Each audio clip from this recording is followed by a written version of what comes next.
ఇటు cat education పేరు మీద ఒక దొంగ వెబ్సైట్ సృష్టించి శ్రీ చైతన్య వాడు ఈ 55 కోట్లు ఎత్తుకొని పోతా ఉన్నాడు.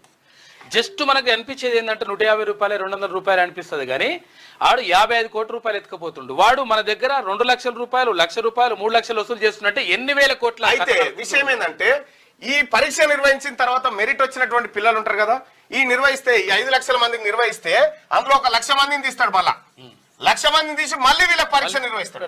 మళ్ళీ పరీక్ష నిర్వహించి అందులో 1000 మందిని తీస్తాడు అనుకో. ఇక అటు ఇటు 1000 మందిని తీసి 1000 మందికి పెన్నులు, పెన్సిళ్ళు, రబ్బర్లు తుడిచేటి.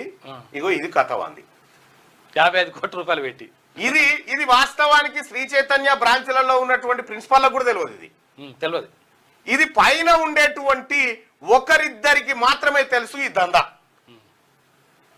ఈ ఒలింపియాడ్ వాడికి ఫోన్ చేస్తే ఇక ఫోన్ కలిసేది లేదు, వాడు ఎత్తేది లేదు. మొత్తం ఇదే డ్రామా. ఎవడ